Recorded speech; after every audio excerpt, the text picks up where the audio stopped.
আপনাকে আগে জানতে হবে আপনি যেই ক্যাটাগরিতে বা যেই দক্ষতা নিয়ে আপনি অস্ট্রেলিয়ার ভিসা অ্যাপ্লিকেশন করবেন তার যেই রিকোয়ারমেন্টস বা যেই চাহিদাগুলো আপনার কাছ থেকে চাওয়া হয়েছে সেগুলো আপনি মিট করছেন কিনা।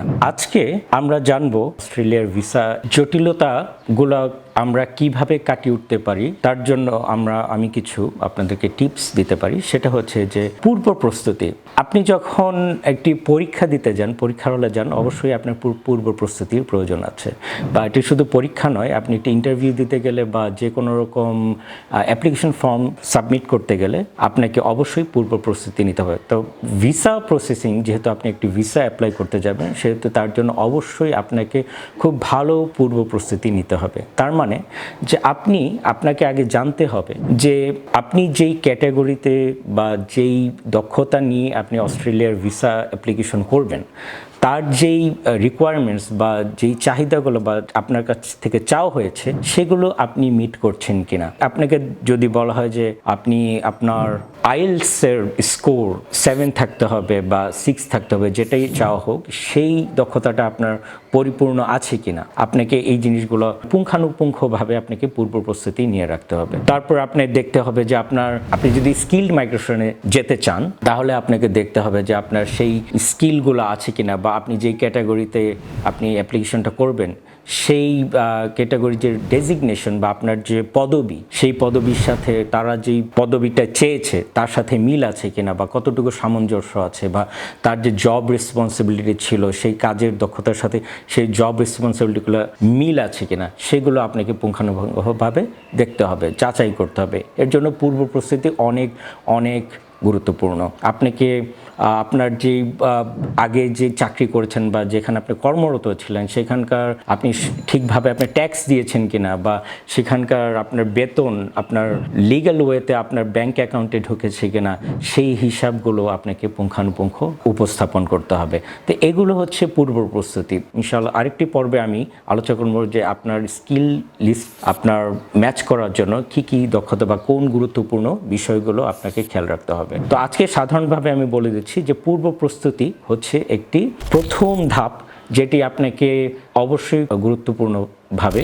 আপনাকে বিবেচনা করতে হবে। তারপরে আরেকটি ব্যাপার হচ্ছে যে আপনার এজেন্ট বা আপনি যার মাধ্যমে অ্যাপ্লিকেশন করবেন তাকে আপনাকে যাচাই বাছাই করতে হবে। বা আপনি যদি নিজে করে থাকেন তাহলে অবশ্যই আপনাকে আত্মবিশ্বাসী হতে হবে যে আপনি আসলেই যে অ্যাপ্লিকেশনটি করছেন সেটাতে কোনো ভুল নেই। আপনার প্রতি আপনার কনফিডেন্স পুরো থাকতে হবে যে আপনার এখানে কোনো ভুল রাখা যাবে না। আপনি যদি ভুল রাখেন সেটার পুরো দায়িত্ব আপনার নিজের উপরই। তো অ্যাপ্লিকেশন ফর্ম যখন আপনি অনলাইনে অ্যাপ্লাই করবেন তার আগে আপনাকে কনফার্ম হতে হবে যে হ্যাঁ, আমি এটাতে 100% শিওর যে আপনি যা ডকুমেন্টস চেয়েছে আপনি তাই দিচ্ছেন এবং যেই ডিমান্ডগুলো চাওয়া হয়েছে আমি সেগুলো মিট করছি।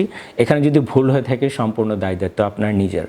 আর আপনি যদি কারো মাধ্যমে বা দ্বিতীয় বা তৃতীয় পক্ষ বা এজেন্ট বা কোনো লয়ারের মাধ্যমে আপনি যদি করতে চান তাহলে অবশ্যই আপনাকে খেয়াল রাখতে হবে তিনি অস্ট্রেলিয়ার রেজিস্টার্ড কোনো এজেন্ট বা অস্ট্রেলিয়াতে নিবন্ধিত কোনো মাইগ্রেশন এজেন্ট।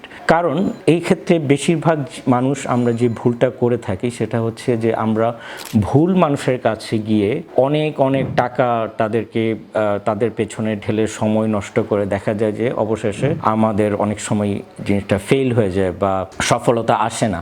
এক্ষেত্রে দেখা যায় মানুষ অনেক ধরনের ডিপ্রেশনে পড়ে যায় যে কেন আমারটা হলো না, অনেক রকম সমস্যা হয়ে থাকে। এবং এটি বাস্তবতা যে আমাদের আশেপাশে প্রচুর মানুষ প্রতারণার শিকার হয় এবং প্রচুর প্রতারক আছে যারা বিভিন্ন ফেসবুক বা বিভিন্ন সোশ্যাল মিডিয়ার দ্বারস্থ হয়ে তারা সহজ সরল মানুষকে অস্ট্রেলিয়ার ভিসা দেবার কথা বলে তারা মোটা অঙ্কে টাকা হাতিয়ে নিয়ে যাচ্ছে। তো আপনাকে এই জিনিসটি খুবই গুরুত্ব দিয়ে আপনাকে বিবেচনা করতে হবে যে আমি যার মাধ্যমে করছি তিনি কি অস্ট্রেলিয়াতে থাকেন, বা তার ব্যাকগ্রাউন্ড কি, তার শিক্ষাগত যোগ্যতা কি, বা তিনি কি অস্ট্রেলিয়াতে রেজিস্টার্ড কোনো এজেন্ট যে আমাকে ভিসা করার জন্য সহায়তা করতে পারে, বা তিনি কি অস্ট্রেলিয়াতে কোনো উকিল বা লয়ার যিনি আমার ব্যাপারে অস্ট্রেলিয়ার আইনি ব্যবস্থা নিয়ে আমাকে সহায়তা করতে পারেন বা আমাকে দিক নির্দেশনা দিতে পারেন। এই প্রশ্নগুলো নিজেকে করতে হবে, তারপর আপনি তার সাহায্য নিতে পারেন। আপনাকে যাচাই বাছাই করে নিতে হবে একজন ব্যক্তির মাধ্যমে যদি আপনি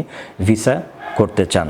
শেষ পরামর্শ আমার যেটা, সেটা হচ্ছে যে আপনাকে খুব ভালোভাবে গবেষণা করতে হবে। আপনি অস্ট্রেলিয়া যেতে চান, অবশ্যই খুব ভালো কথা। অনেকেই অস্ট্রেলিয়া যেতে চায়, প্রচুর মানুষ অস্ট্রেলিয়া যেতে চায়, কিন্তু কথা হচ্ছে যে অস্ট্রেলিয়া কি সবাইকে নেবে? এখানেই কিন্তু চলে আসে যে আসলেই অস্ট্রেলিয়া সবাইকে নিতে চায় না। অস্ট্রেলিয়া, আমি আগেই বলেছি, অস্ট্রেলিয়া করা অভিবাসন নীতির জন্য অস্ট্রেলিয়াতে সবাই যেতে পারে না। তাই আপনাকে অস্ট্রেলিয়ায় যাওয়ার আগে বা অস্ট্রেলিয়ার ভিসা অ্যাপ্লিকেশন করার আগে আপনাকে খুব ভালো করে জানতে হবে যে আপনার যোগ্যতা কি, কেন আপনাকে অস্ট্রেলিয়া সরকার আপনাকে অভিবাসন দেবে এবং বা নিয়ে যেতে চায়। বিভিন্ন ক্যাটাগরির ভিসা আছে। দক্ষতা অর্জন করলেই আপনি অস্ট্রেলিয়া যেতে পারবেন এমন কথা না। আপনার যদি স্কিল থাকে বা আপনার যদি দক্ষতা থাকে বা আপনার যদি আইএলটিএস রেজাল্ট খুব ভালো থাকে তাহলেই আপনি যেতে পারবেন এমনও কোনো বিষয় নয়। অস্ট্রেলিয়াতে বিভিন্ন ক্যাটাগরির ভিসা আছে। অস্ট্রেলিয়াতে অনেকে ফ্যামিলি ভিসা নিয়েও যেতে পারে, অনেকে প্যারেন্টিং ভিসা নিয়ে যেতে পারে, অনেকে বিজনেস ইনভেস্টমেন্ট ভিসায় যেতে পারে। এরকম শত শত ক্যাটাগরির ভিসা আছে। আমি আগামী পর্বে আপনাদেরকে বিভিন্ন ক্যাটাগরি ভিসা নিয়ে কথা বলবো। এছাড়াও আমি আমার ইউটিউব চ্যানেলে ইতিপূর্বে বিভিন্ন ভিসা ক্যাটাগরি নিয়ে আমি কথা বলেছি, সেই ভিডিওগুলো আপনি দেখতে পারেন এবং ভবিষ্যতেও আমি আরও কিছু নতুন নতুন ভিসা ক্যাটাগরি যেগুলো আপনার সহজে অস্ট্রেলিয়া আসা যায় কিভাবে, সেই বিষয়ে আমি আলোচনা করার চেষ্টা করব। তো এই টিপসগুলোই আপনাদের জন্য থাকবে।